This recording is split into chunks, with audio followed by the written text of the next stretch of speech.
must typing.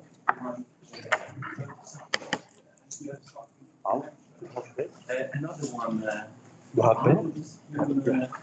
Horizons of Humanity, and this time we have the honor to host Mohammed Nasarat from the University, and he agreed, Professor agreed, just to come cover long distances in these nebulous circumstances in Poland, just to have a lecture and tell us something about a fascinating subject, about the gem of the Roman Empire. I could call it this way from my point of view. So about Petra and Nabataeans. And sir, the floor is yours.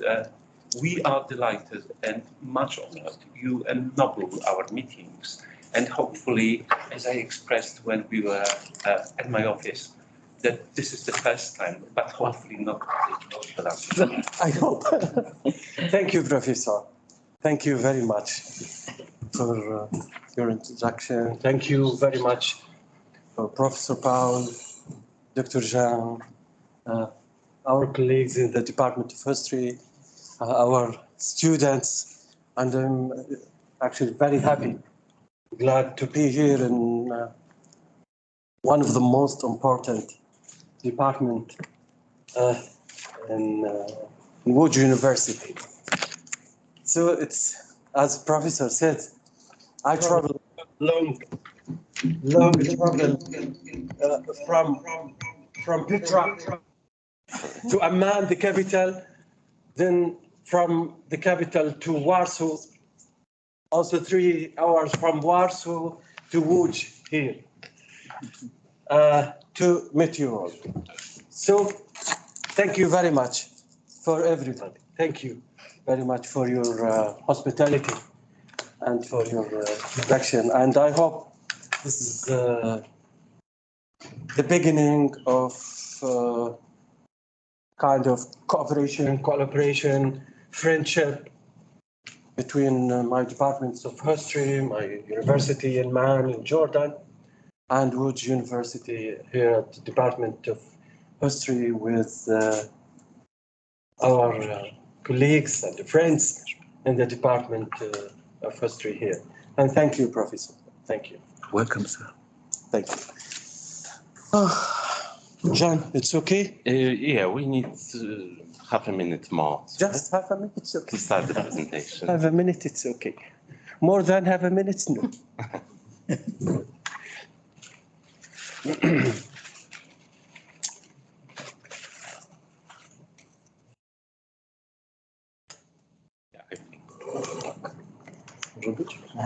It's working. It's work? I think so. I will try.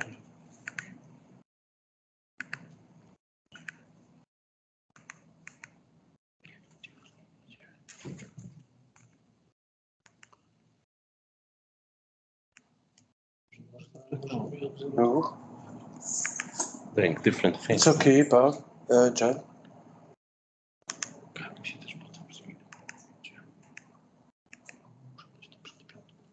I think it's work now.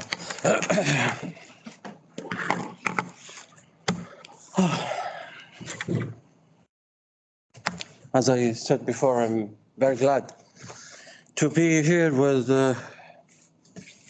in one of the most important departments of Wood University, and especially I want to thank Dean of Faculty, my friend Professor Paul, for your invitation, and I hope that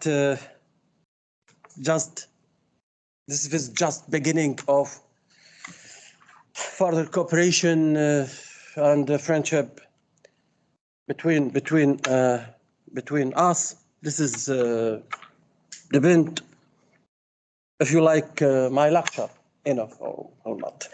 So today I will talk about one of the most important, as I think, civilization in the ancient Near East. I mean the Nabataean civilization. And you know, there are many questions surrounding this ancient civilization,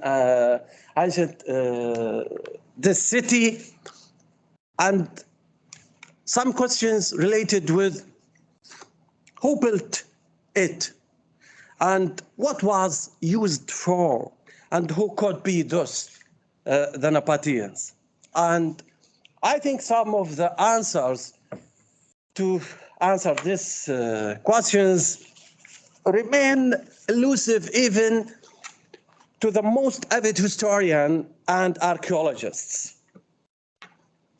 But you know that this is kind of subjects grabbed my attention because it talked an era connected with one of the greatest people in the Levant, the Nabataeans. They also one of the most remarkable people that ever crossed the stage of history in the Levant. Throughout its long history of the Nabataean civilization, the Nabataean kingdom has been at the center of some of most important political and religious developments in the world history. Their capital, Petra, one of the most important trade center of the Near East, has always attracted considerable attention among its scholars and historians extended to the 6th century AD. Here, before 2,000 years ago, the Nabataeans inhabited the city of Petra. The city was located about 200 kilometers the south of Amman, the capital of Jordan. And I think the same distance between the Dead Sea, Jerusalem here, and port of Ayla and the shores of the Red Sea. So it's located, as we shall see, in the important location, strategic location. And this is location, as we will see, will play a vital role in the trade, not in southern Jordan only, but connected with Arabia Peninsula, Sinai, Egypt, Palestine, also in the southern and northern Jordan, with Syria and with Mesopotamia. This is picture represent now Wadi Musa. Wadi Musa, the valley of Musa, which Petra, ancient name Petra. And I live here. This is my house. Here, I said to Paul, I built a new house here to see the Petra from the mountain. Okay, Petra originally known its inhabitants as Rekmo. Rekmo, this is in Nabataean. Petra, Rekmo was given by Greek historian to the site. And according to Greek sources, the name Petra was given when he observed that in the inhabitants of Petra offering sacrifice for this in springtime for this great or huge stone. And we can talk about this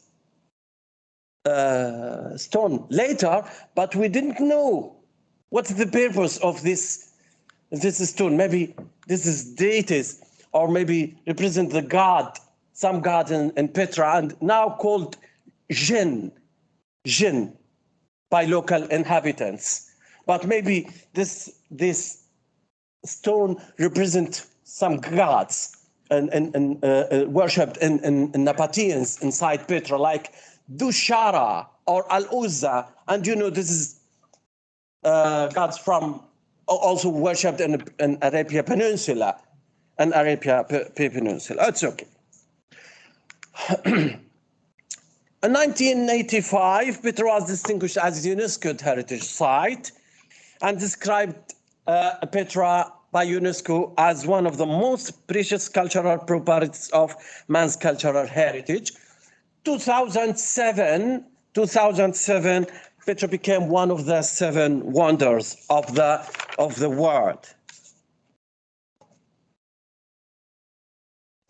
Here, the history of the Nabataeans and socio-cultural development is an underdeveloped research era. As we talk with my colleagues in the office before 40 minutes, we start the archaeological excavations in the Petra and inside the archaeological part in about 1929, and they're still going, and we depend on and the results of archaeological excavation and surveys to reveal more information about this lost civilization.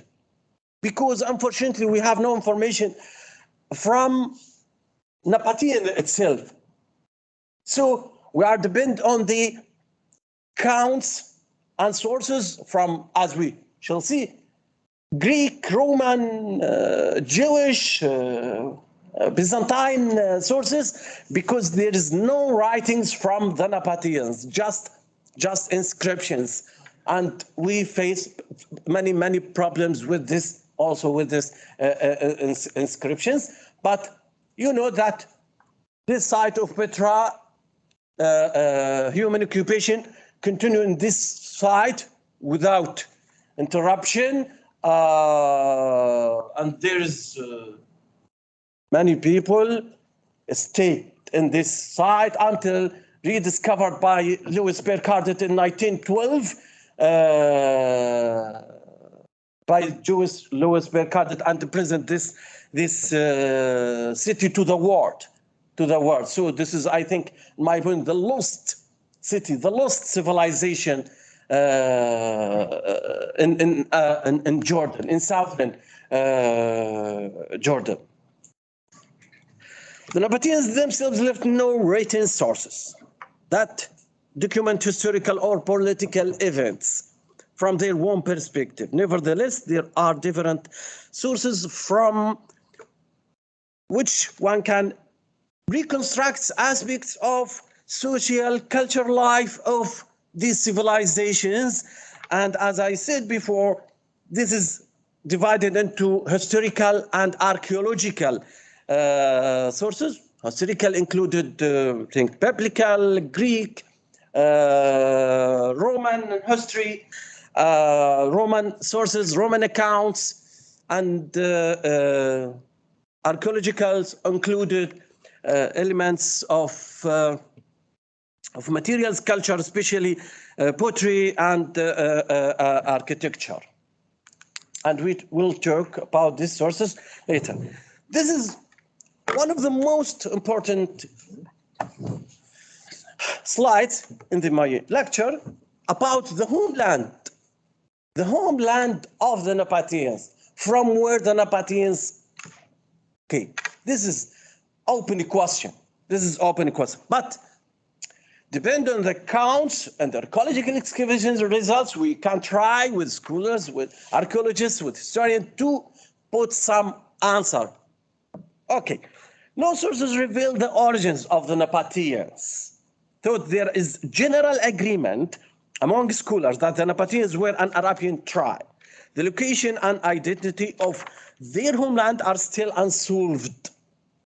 Question. This issue may, in fact, be more or less illusory, in the sense that the shift of prominence of this particular ethnic identity or social formation may not have involved any immigration from an external place at all. Many of the problems stem from the fact that most of the scholars who are interested in Nabataean studies depend on the scattered historical information in the Assyrian record, biblical Hebrew of the Old Testament, or classical record and Nabataean inscription. And the study of the history of occupation in Jordan and Northwest Arabia supports that the idea that the area that later became the Nabataean heartland, this area became the Nabataean heartland, was previously occupied by Edomites, and this is Edomites lived during the Iron Age, and that it was the area that was dominated by nomads, the Nabataeans, after the collapse of the Iron Age kingdoms. But, moreover, it's important to note that with increasing penetration of the Nabataean into Edom, maybe the Nabataean came from this area, inclusion on penetration.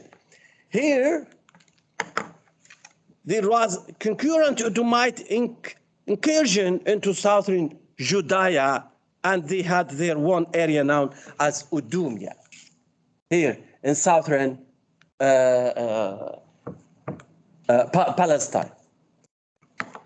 It may appear that general agreement among scholars is that the Nabataeans were an Arabian tribe who migrated from somewhere in Arabia. We don't know from where they migrate, from Iraq, from desert, but we have many hypotheses about that. However, it seems to me that the failure of defining the homeland of the Nabataeans may stem from the fact that none of those who argue for any particular Nabataean homeland really attempts to understand the nature of ethnography of Arabian tribes in the area of northern Arabia, southern Jordan, Palestine, or Sinai during the 6th or 5th century BC in terms of subsistence, moods, economic interrelationship, and relative political power. But anyway, in my opinion, I conclude that if we need to talk of Nabataean place of origin, then it's the Eastern Jordan Desert. This is the Eastern Jordan Desert, or in wider context, Northern Arabia, the homeland of the Nabataeans. But as I said, this is open question. We need, I think, more archaeological excavations to reveal more about this lost city and lost civilization. About the boundaries of Nabataeans, boundaries fluctuated according to their relation with their neighbors, especially Greek, Roman, and Jewish. And it appears that during the peak of Nabataean power, especially in the reign of King Aretas IV, in the 1st century BC and the 1st century AD, the Nabataeans' territory of domination covered the area extending from southern Syria, from Busra to the northern Arabia, and from Sinai to east desert of Jordan, in the border with Jordanian Iraqi border. And here all the area here, it's called Horan in the southern Syria, where the Nabataeans built temples, with many inscriptions here in southern Syria, northern Jordan. Here there is also general agreement among scholars and historians and archaeologists that we can divide the chronology of history of Nabataeans into three phases. three phases. Early Nabatean period, and this is represent the early beginnings of Nabatean states. And the second, middle Nabatean period, the formation of state, and late by Nabatean period represent the ends of the Nabatean states, the collapse of this civilization by Roman. And we know when we talk about this kind of states of civilization, we know that strategic location was the main trading route for spices, incense, and textile, and it was a connection between Arabia, Africa, Egypt, and India. You can imagine a massive caravan of camels carrying spices and other precious goods, all convergent in Petra. You imagine from here that, as historian Strabo informed us in his geography, that there is a huge, massive caravan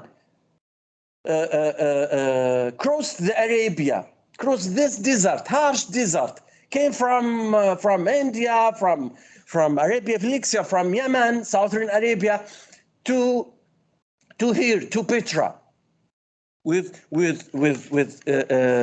goods. Commerce and overland trade, however, played an important role in the extension of the Nabataean territory, and their commercial relations covered large parts of the ancient world. Nabataean agents were found also from the Arab Gulf to Italy. You see that when I put this map, we see this trade relation here, Nabataeans with Greek, Rome, Egypt, Africa, South Arabia, India. There's an inscription, Nabataean inscription in China, which means that some, I think, trade relations with Persia, with Mesopotamia, also with Turkey, Anatole, Asia. This is mean that this civilization, it's not normal civilization. It's unique civilization. It's a global civilization. This is kind now of globalization. And Strabo in his geography said to us and informed us that he saw his friend live in Petra. So massive caravan trade in Petra. Wow, this is very good to these people to invest every site in his kingdom to wealth. So also we can see that there is Nabataean inscriptions also in some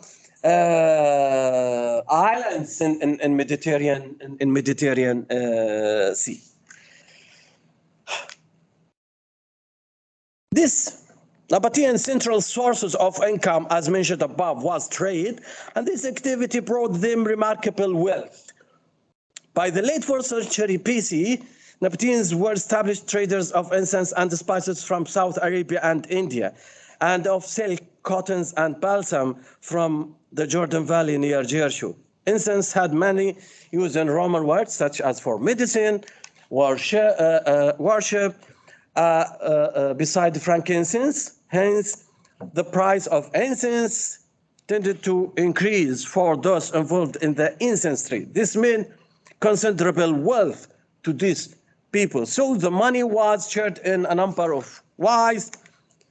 The traders, of course, received parts, as did the producer of the incense, and those who took taxes as the caravaneers traveled through their lands. Bitumen, and this is, we can instance Perla from our civilization, and this is kind. Here, also, historical resources like Diodorus of Sicily inform us that the bitumen or asphalt, or in Arabic zifta, extracted from the Dead Sea and was sold to Egyptian for the embalming and used also for waterproofing pots and poetry. And I met some Egyptian people that this is felt put also inside the cemeteries to prevent the evils to enter the cemeteries. This is all customs. Okay, the Great Wall of the Nabataeans was attraction not only to Rome but to other people as well, such as Greek and Jewish. But no one else know how to carry the loot for this harsh desert. Only the Nabataeans had the knowledge of hidden water reservoirs and were able to manage this journey. The Nabataeans were expert in water technology. If anyone visited Petra or visited Madain Saleh in Northwest Arabia, he can see the some kind of technology of management of water, how to draw the water from the springs to the housing or to the for purposes for watering trees or something. So you can see in this slides that many was reservoirs managed by Nabataeans, and this is pottery pipe now used in museums and Petra, inside the walls in Petra and many wells. This is also digging in the rock. It's a huge work. So Herodotus, he writing in the 5th century, and you know that Herodotus, the father of history, gives some accounts about the life and the daily life of the Arabs, and inform us about the Arabian desert dwellers and their use of water containers. Water containers made of camel skin. And this is water containers still used in Petra and Arab world until now. And used not for just water, or also for yogurt. We put yogurt in this skin. This is a new water container. And it's not improbable that the Nabataeans also use camel skin to carry water in this desert. I think the wealth of was reflected on the life of the Nabataeans and on the architecture, the kind of life. So the most impressive structure in Petra is amphitheater. And this is amphitheater. It's originally held around 3,000 people and was used for political purposes or some festivals. But when the Romans arrived, after 106, the Romans expanded him to hold about 8,000. Another impressive, maybe, John? Next one. No. But yes, switch off. I knew. Yes, because I want to see from here. Okay. Yes, I think it's good. It's okay. Perfect. Another impressive structure includes also the treasury. The most famous inside Petra, the street of facades, the monastery or a deer, and the royal tombs. Even though the city has been discovered, a lot about Petra remains mystery. And this is, for example, there are massive stones called a jinn, which are square monuments. No one knows why they were built and why and what they represent inside Petra. Also, all the doors in Petra are such massive of height. There are asked the question, why Nabataeans needed such a huge everywhere in their buildings? This is also open question. Actually, archaeologists and historians do not really understand the purpose of the treasury, and something think that this is the tomb of the king Aritas III, and other things that the place of stored documents. Another give some. This is place for sort of temple, but still. Open question about the purpose. And it's not known to us if the city itself mostly a market or religious site or a private housing. Also, we need more archaeological excavations to reveal more about this lost city. I think the only discover from the city of Petra, just represent 20%. And 80% is still underground, untouched. So there is still much left to be discovered about this great city and the great civilization. About historical sources, relations to this civilization, relations to Petra, I think there is literary evidence on Nabataeans during the Hellenistic and Roman period. It's come from such sources like Diodorus of Sicily in his Library of History, from Zenon Archive, from Pliny, Natural History, from Strabo, in his geography, from Josephus, the Jewish history, from two books, the Jewish Antiquities, the Wars of Jewish, from Old Testaments. But most often, the Nabataeans are mentioned only in passing and only to report their involvement in conflicts, either with their Jewish neighbors to the north or in supportive rule to one side in much larger regional conflicts. Diodorus of Sicily, this is the first historian provide us with accounts about this civilization. Surely we don't hear anything about the Nabataeans, about Petra, before Diodorus of Sicily. Okay. The Diodorus of Sicily depend on this source. Hieronymus of Cardae maybe live in Petra, close to the Nabataeans. Diodorus of Sicily point to the Arabs who inhabit the Arabia.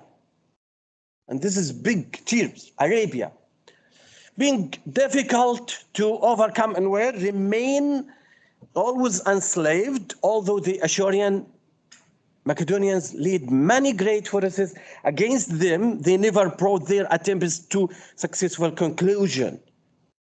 The accounts of Diodorus remains the oldest details, I said, historical reference regarding Nabataean society and its customs. These accounts of the Nabataeans goes back to 312 BC, the year in which Diodorus described several military expeditions against the Nabataean Arab in the rock by the Greek leader in Syria, Antigonius Demetrius Athanasius, in 312 to take the wealth of this state. Diodorus said that Antigonius desired to make a campaign against the land of Arabs, who are called Nabataeans. This is the first time we listen about these people in this area. This is the first time. Deciding that these people was hostile to his interests, which means interest trade, not oil trade, like now, incense trade, frankincense. He selected one of his friends, Athanasius, to this mission, but this mission not successful. Okay. Diodorus also provide us with some details about the customs of this people, of the Nabataeans. Like, they preserve their liberty as Bedouin. You know, this is the beginning of life. Bedouin, semi-Bedouin, then urbanization. They live in the open air. This is also from customs of the Nabataeans, an early beginning of their states. But most interesting now, Diodorus gives some information related to the prohibitions of the Nabataeans and nature of them. Neither to drink wine, it's forbidden. Neither to plant vines, not to cultivate ground. But we remember that we should remember that this is just in the beginnings. All this changed later. Not to live in stone built-in houses. If anyone is found acting contrary to this, death, the punishment. This is the first accounts about our civilization. I think this is the poor opinion of Nabataeans by Diodorus of Sicily. They were considered to be uncivilized people. The Nabataeans were skillful in wool darning and water storing in desert for its strategic military purpose. Diodorus explained that the Nabataeans fond of freedom and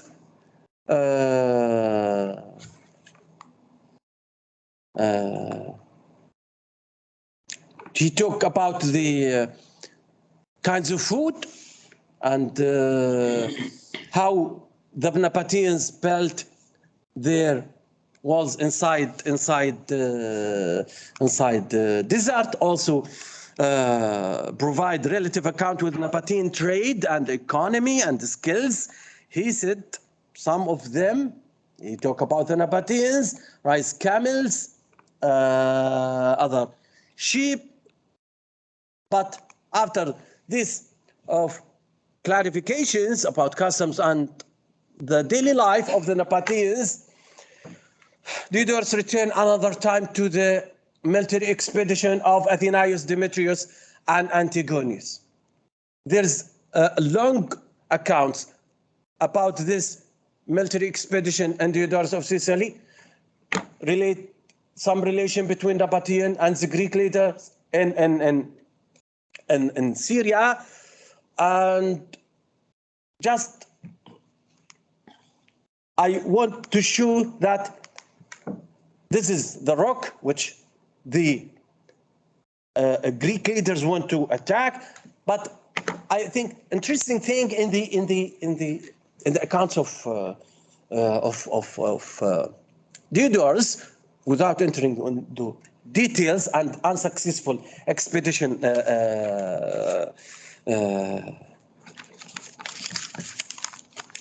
of Greek leader, we can see that this message, this letter sent from the Nabataeans to the leaders of expedition. Message. It made no sense for the Greeks to make war against people without water, wine, or grain. For the Arabs did not live like the Greeks and had no desire to be their slaves.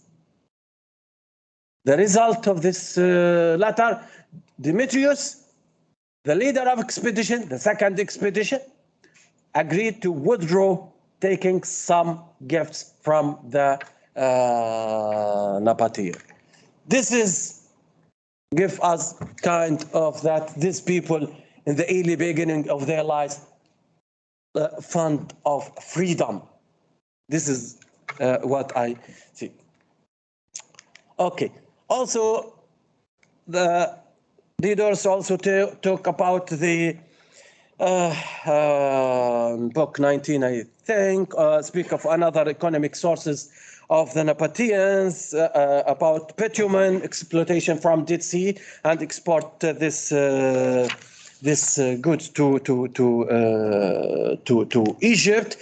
Second important, I think, sources about this civilization is Zenon archive, and Zenon, the finance minister of Ptolemy the second, and he left a huge archive, about 2,000 archive of papyri. One of these papyri, it's memorandum about took and provide us with some notes about the trade of Nabataeans in Horan. And this is the papyri, and this is Huran in southern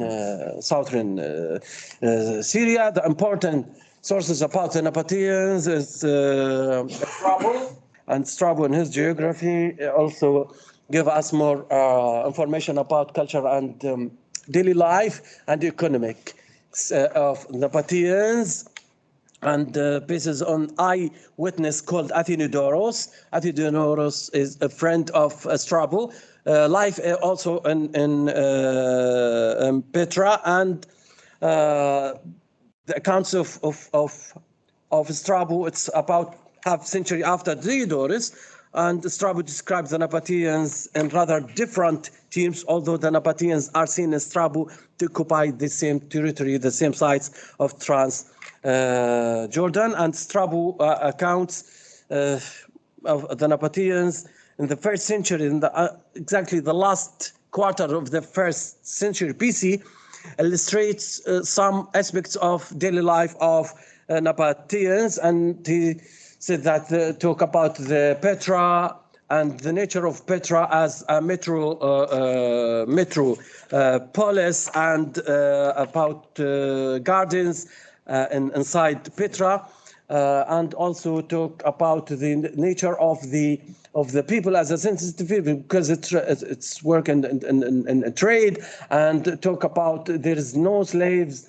inside Petra, and talks about the festivals held by the king and the singers in the Nabataean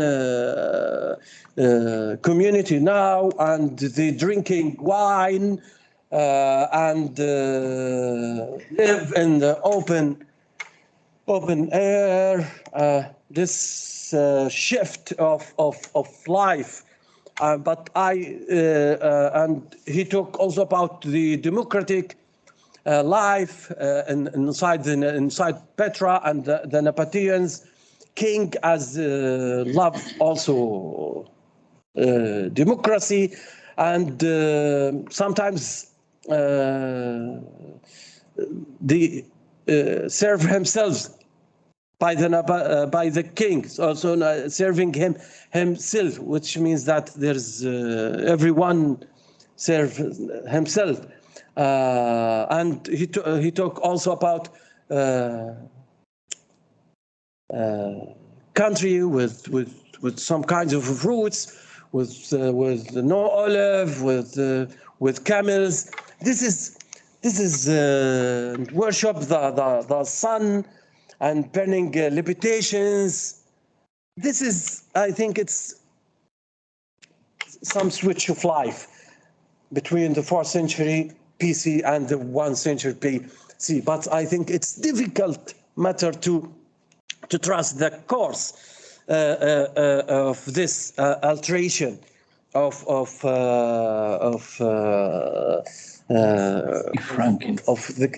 life of the Nabataeans. But also he, in many books, in 16 books, he gave us with more information about the king of the Nabataeans, did not care much about the public affairs, and also give our important information about the Ulus Gallus expedition on 25 BC on the Arabia Peninsula, South Arabia, with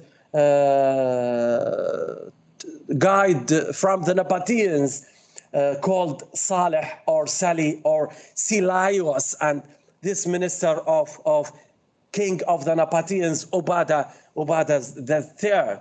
And Strabo said to us, provide us that the king Obada put everything in the power of Silius. This is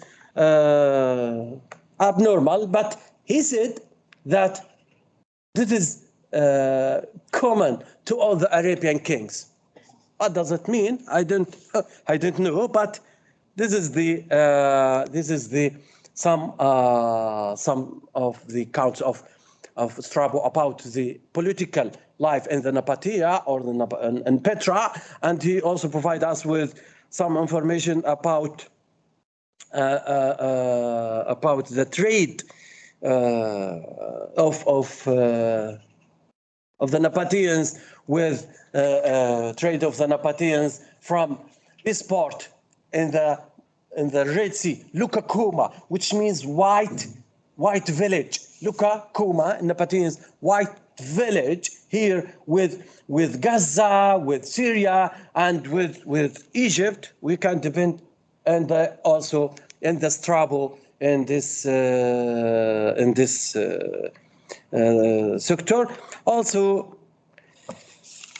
we can leave this to go to the Pliny in natural history, and Pliny, one of the most important historians, talk about Petra and the Nabataeans, and he always talk about the trade and the trade routes from Petra to Gaza, from Petra to Southern Arabia, from Petra to Haran in Syria, and the Nabataean engaged with trade of amethyst, this kind of stone.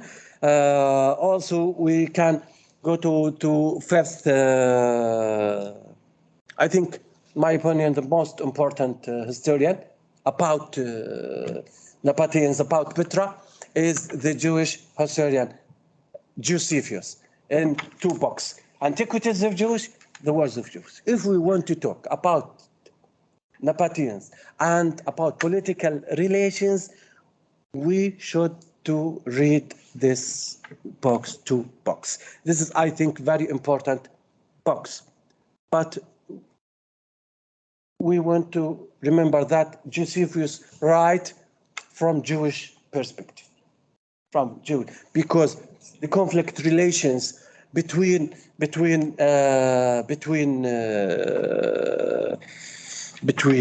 Jewish and Nabataeans. Okay, in Josephus' Jewish Antiquities, we find passage in which Petra is described as a city accommodating the palace of King Aretas, and this is the palace of King Aretas. Also talk about the 12 cities. Here, 12 cities. This is the eastern bank, here the Jordan River, the Dead Sea, and this is the border between West Bank and East Bank. Here, Josephus gives us more information about 12 Nabataean cities during the conflict between the Nabataean kings, Aretas III and King Antipater, and the some of Jewish princes. It's okay. One of the most important also sources is the Maccabees box, the first, and this is important of this book from the talked about early history of the Nabataeans. Especially we listen about the first king of the Nabataeans, Aretas the first, from the Maccabees in 169, but unfortunately the historical references make no mention of any Nabataean kings before and mid-2nd century, and I think credit is due to the writer of second book of Maccabees, when he mentions that Jason, the former high priest, asked for review in the court of Aretas. This is the first time, of king in the Prince of Arabia. This event happened in 169. Again, there is a gap of our knowledge about the Nabataeans' history until the turn of the 1st century, when it noted that another Aretas II promised to give help to the people of Gaza against Alexander Genaios in 102 BC. A short time after that king Ubada II engaged in the war against Alexander Genaios. We should to remember that our information about political history of the Nabataeans came from Josephus. Just this event, unfortunately, we have no Nabataean writing.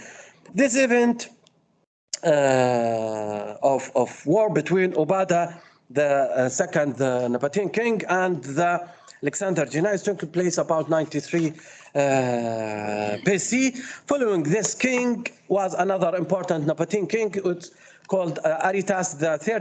During his reign, the Nabataean kingdom extended as far as Damascus upon the invitation of the people of Damascus to Aretas to become their king.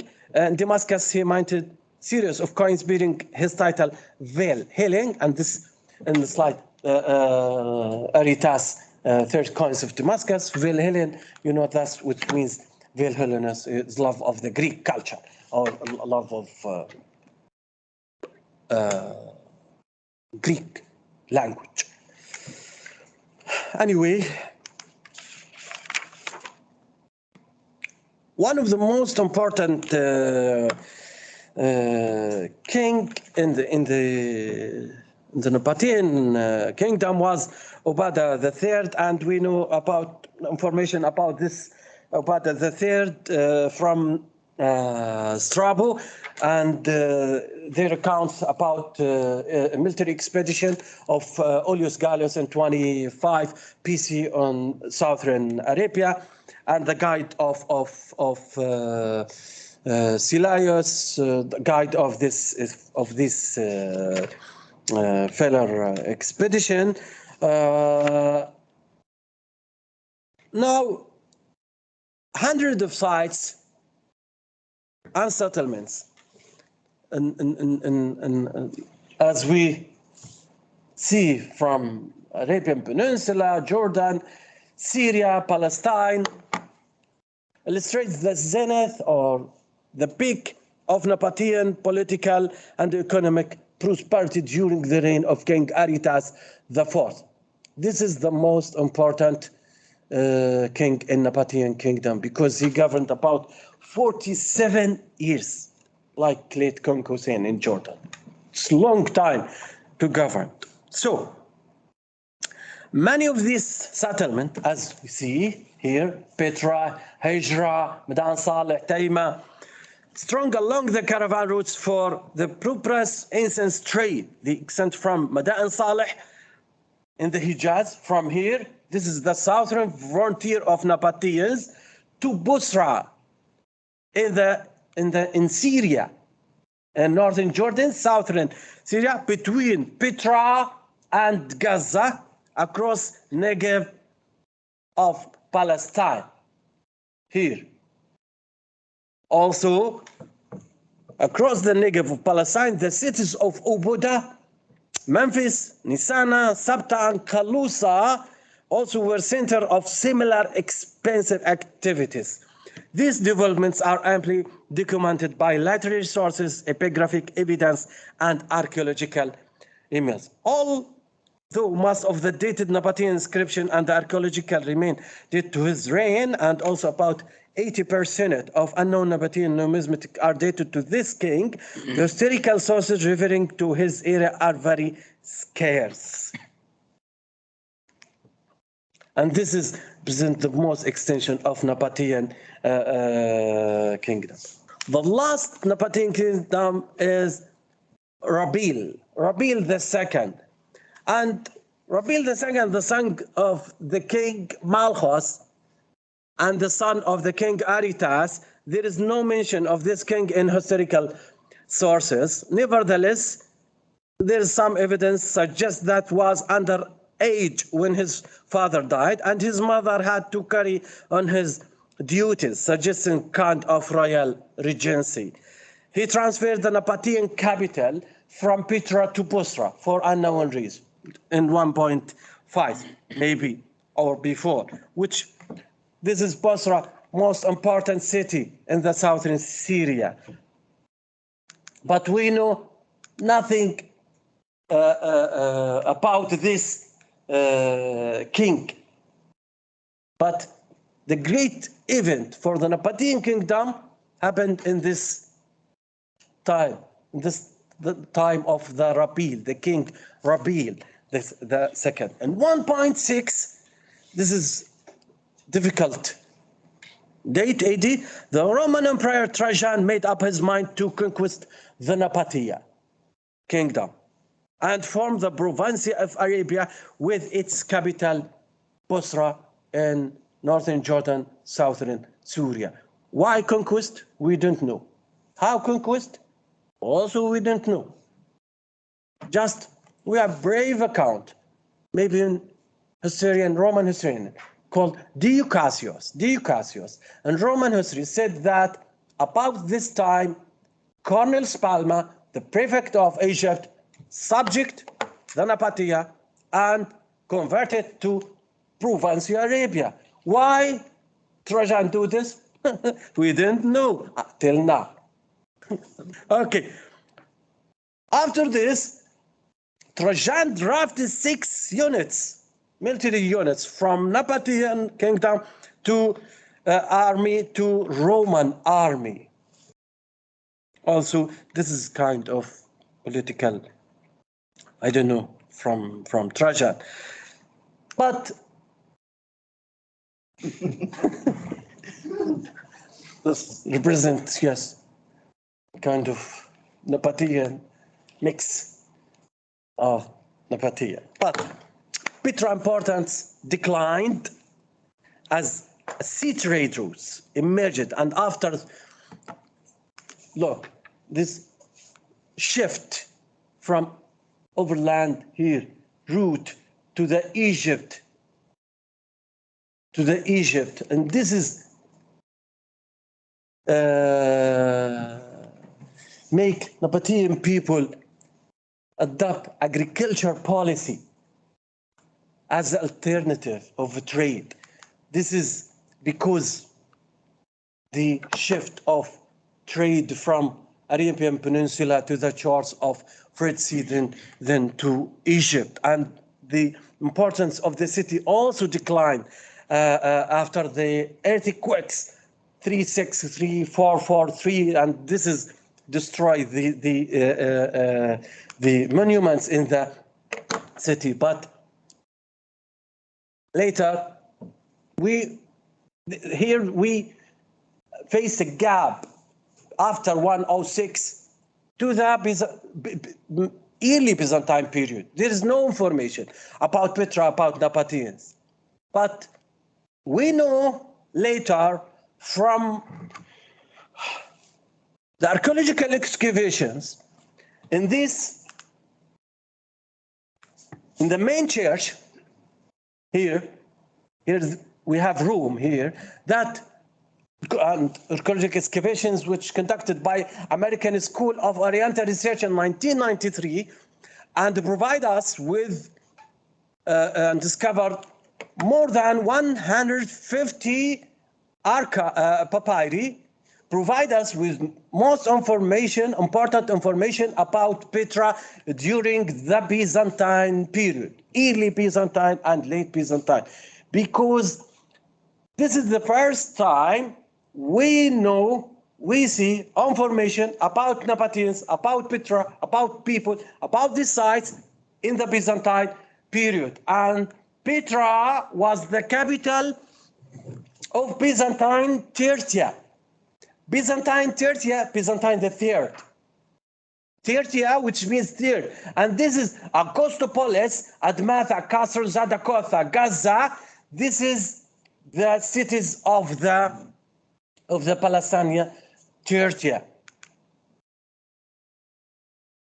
The old city of Petra, the last thing, of Petra was the capital of the Palestine Provincia of Palestine third, and many churches were excavated in and around Petra from the Byzantine area. In the one of them, as I said, about 150, 153 papyri were discovered, which provide us with good information about Petra, and Nabataeans, Petra and its hinterland during the early and Byzantine period. And this is my lecture. Maybe next lecture. I'm sorry for time. Thank you very much.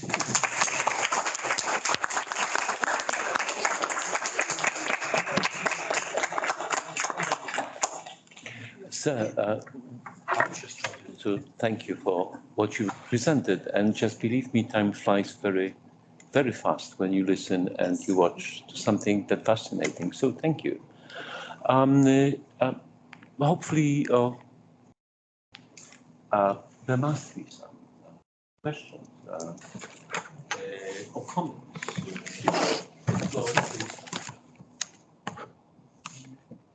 Is it possible, sir, just to require from you some time for answering comments and questions? Okay. Yes, is it okay? Yeah. Of course. I have a question for you. Mr. Professor, I have a question. The geopolitical situation in this country, in Petra, was very difficult in the or not difficult in this time? Which period? What was the Specify the geopolitical period. situation in Petra? In which place? W jakim okresie?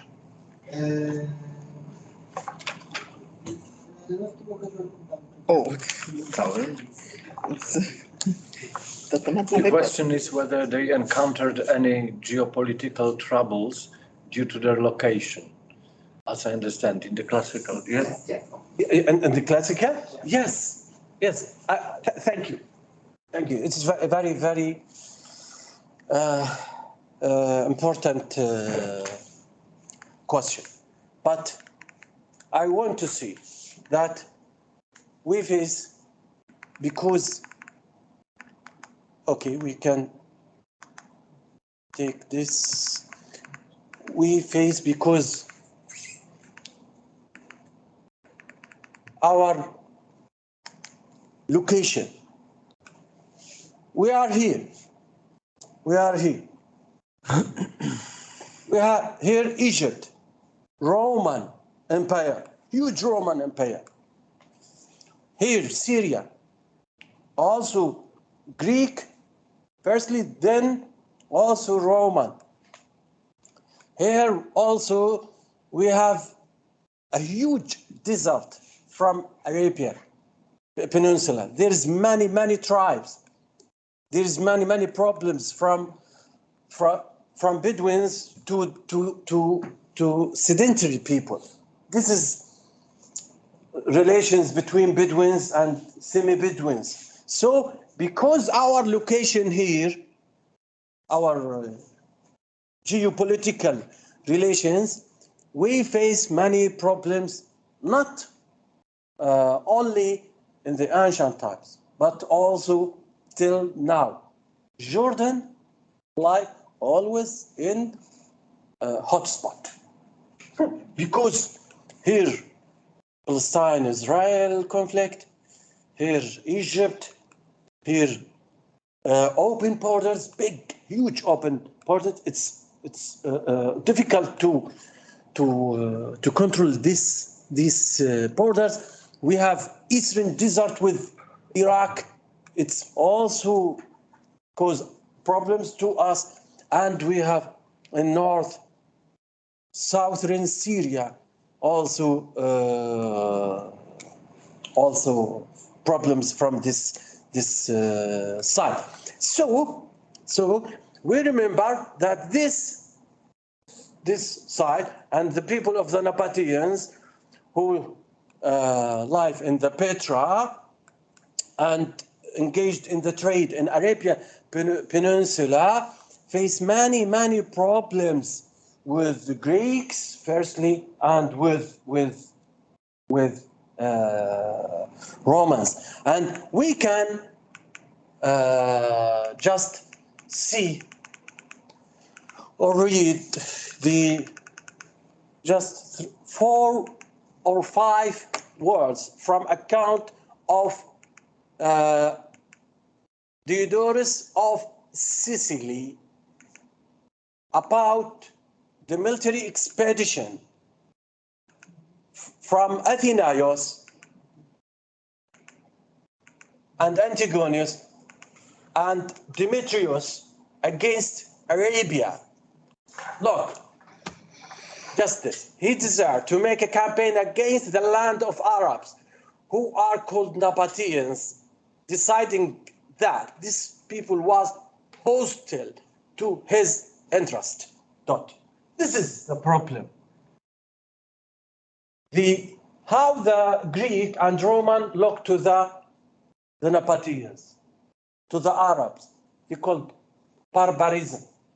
Then this is kind of Saracens later, Saracens or the sons of Hajra. This is problems. This is problem. This is problems comes from the location. Location, it's very important. Close to Palestine, close to the Gaza, close to the Mediterranean Sea, close to Arabia Peninsula, close to Egypt, close to Iraq, Mesopotamia, and close to Syria. And this is the main point of civilizations. This is the civilizations starting from Mediterranean Sea, from this. Roman, Greek, Mesopotamian, Egyptian, Nabataeans. So this like hotspot. Thank you. Well, I've got a short question, if I may. Yes. We do know that this Red Sea trade Yeah. reached beyond the Red Sea. We have some inscriptions even on the Isle of Socotra. Yeah. Petra lies north to this, say, subsphere of extra-Mediterranean merchandising. Do we have any tracks of any remnants, any archaeological artifacts that would tell us that people from Petra reached that far as to Socotra, or they just, let's say in late period, even in early Byzantine, or rather they used proxies, so they just were active only on certain northern fragment of this Red Sea trade? Yes. Before 3 days or 4 days, I read an article to talk about the presence of Nabataeans in southern Arabia, not far from southern Arabia, and there is many inscription in Sabah, the capital of southern Arabia. Not far. I don't know if there's any Nabataean inscriptions. But these were like Nabatean diaspora who lived in Arabia Felix, or these were merchants who were traveling back and forth? As I said before, thank you. This is kind of merchants stay in the southern Arabia to take the goods from southern Arabia along the desert to go to the north. So we find many inscriptions where in islands and Mediterranean Sea, in Italy, in Asia Minor also, and southern Arabia. But this is represent the Nabataean trade. We went to difference between political presence of Nabataean as a state and trade, the boundaries trade. Political boundaries just from Busra to Madain Saleh, from Sinai to the east desert of Iraqi-Jordanian border. This is political presence of Nabataean.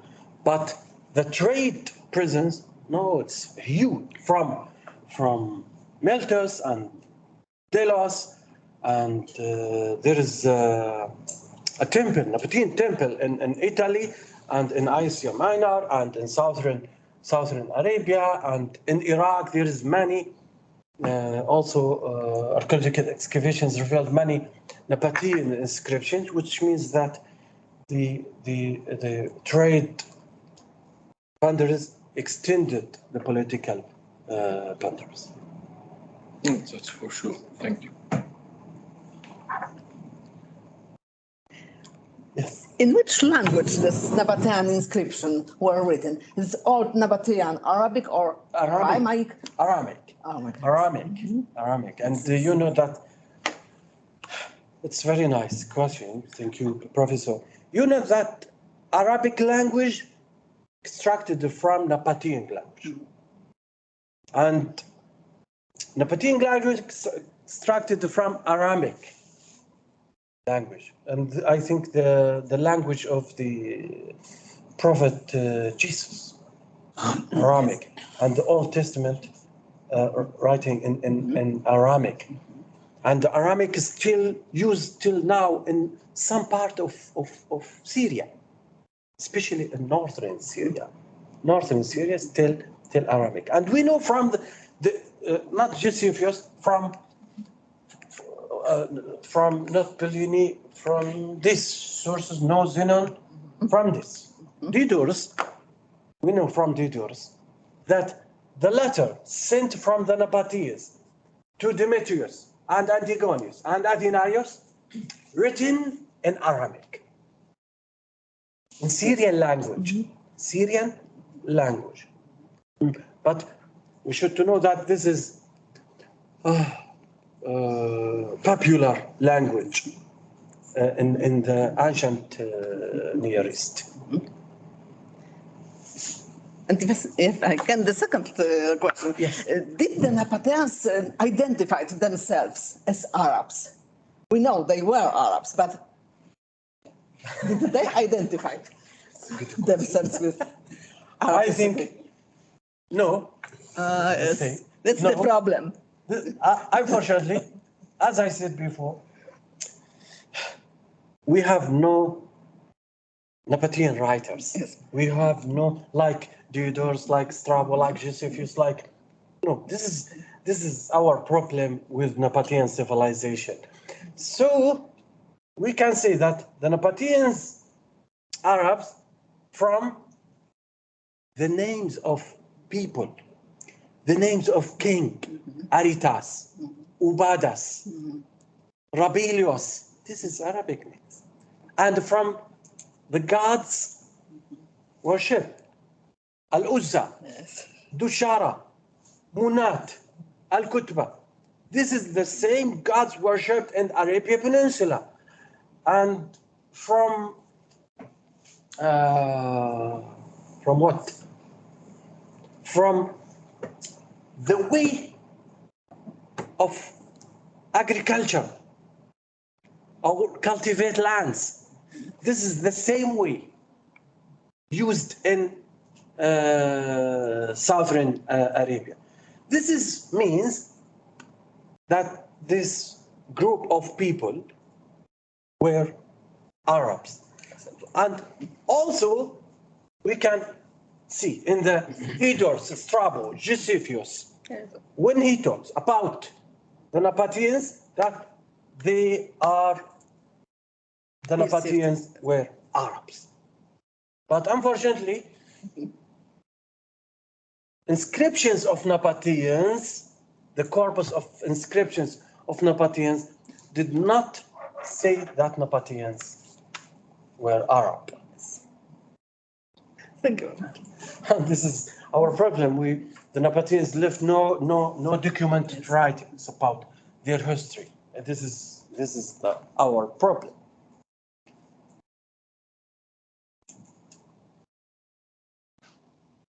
May I just have a slightly personal question? Yes. Yes. It's not about your private life. We are people that are generally interested in history, and this was fascinating because we know Petra. Sometimes we know from films like Rail, but sometimes because of different interests of ours, like for instance the history of the Arabs, or for instance the administration of Syria. And there are people that are interested in the region, not that much for the trade, but for what was traded. So my collaborator Zosia, you've met, and my student who's here, Mr. Patrick Glanto, we are more interested in something like what was traded, that means frankincense you mentioned, and myrrh, which was coming straight from Arabia Eudaimon or Arabia Felix, yeah? Right. And through Petra, because Petra was like the hub, yeah? So this main point from which all those commodities from the southern Arabian Peninsula were then distributed towards the, Mediterranean world, meaning to Gaza, to Damascus, and to Alexandria, and of course to the city of Rome. Yeah? And so there are many interests of ours. What is your personal interest in the history of Petra? Which period are you researching into? Which problem is your administration, everyday life, political history? What are your main points of interest in the story you told us? About political history. Political history. Yes. Political history. Yeah. Because I found many information about political history, especially in Josephus' writings. Mm-hmm. So my master thesis about political history of the Nabataeans, mm-hmm, and their relations with Jewish in Palestine. I see. So I am interested in political history. But sometimes we're looking for history of cultural or economic history of these civilizations. But unfortunately, we did not find any information in about culture, mm-hmm, exactly in these sources. So we face the problem to deal with the sources and to extract information from the sources about this civilization or any civilization. Yeah. Yeah. Okay, thank you. Both, yeah. So political history. Yes. I have one question. I just wondering about the Nabataeans religion. For example, in the 3rd century in Palmyra, we have Baal Shamin or Baal, yeah, and they have some kind of unique, if I say, relation with people than the Greeks and Romans, because we see in Palmyra that they have that in Orient and Syro-Palestine region, they have more personal relationship, and I'm just wondering, it was only in Palmyra or all of the Syro-Palestine region that they have unique point of view to the gods than in Greece or the Romans? Yes. Thank you for these questions. You know that there are many gods worshipped in Nabatea. And you talk about Baal Shamin or Baal Samin. And this is unique god worship just in Palmyra.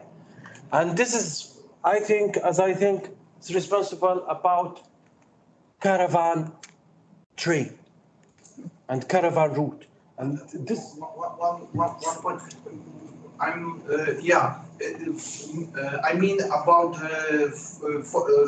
for example, what was the relation, point of view to the Al Uzza? Okay. yes, Al Uzza, you see here, this is represent Al Uzza. This is crude stone. And after, this is crude stone without any features. But after Greeks come to Syria and the Nabataeans have some relations with the Greeks, they carved some features, eyes and nose. Here, this is kind of relations in the god. But Al Uzza, this is unique gods for Nabataean and for Arabs in pre-Islamic history, especially in Mecca. So there is sometimes unique gods for Palmyra. Baal Shamin is not worshipped in Nabatea by the Nabataeans. Baal Shamin just in Palmyra in Syria. But because the kind of the people of Nabataeans, and Strabo said that there's some foreigners, there's some, here I want to say just that there is some people from outside the Petra, life in Petra, they bring their gods to him, which means that this is portable gods in Petra. And if you see the most important monuments in Petra, the most important here, you can see some kind of relations between Nabataeans and the Greeks, and how the Aretas III bring the artists from Damascus to work in this phase, like Taiki god, like also there's Egyptian effects also in the treasury, which means that there's some relations, not just trade or political. There's some cultural relations between Nabataeans and other people. This just clear from Strabo account. Strabo accounts give us good account about how the Nabataeans accept others, not this banker, and how the Nabataeans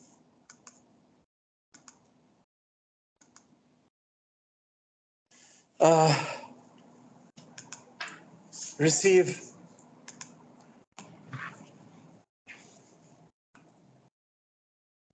here. For he said that found both many Romans inside Petra and many other foreigners stay in Petra, and that he saw that often engaged in lawsuit, both with one another and with the natives, but that none of the natives persecuted one another, and that they in very way kept peace with one another. This is account we can extract. This is very important words from Strabo. We can extract that the Petra is open city. The Nabataean people, it's open people, open mind, because he was traders, and the trade always love peace, heat. So because look, he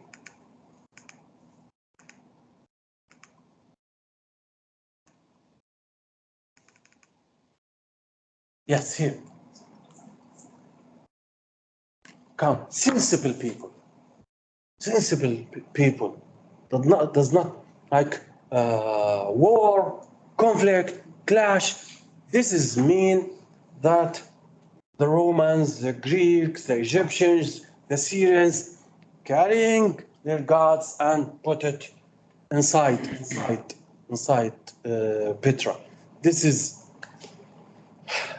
make Petra as a global city. Surely till now,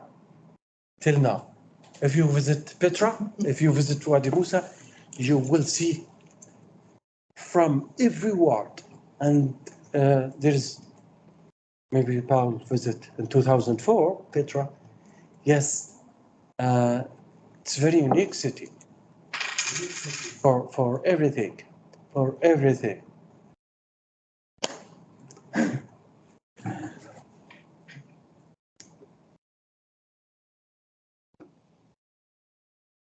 Any other question?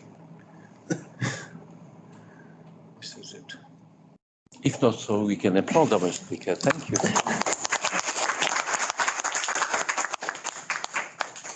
Thank you very much. I would like to thank you again, Professor, and like also Professor Paul, and my colleagues here, my students, our students. Thank you very much for attending this lecture, and I'm very happy, very glad to be in this class with you.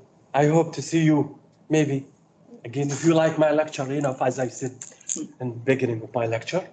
I hope to see you next year. Thank you. Thank you very much. Thank you.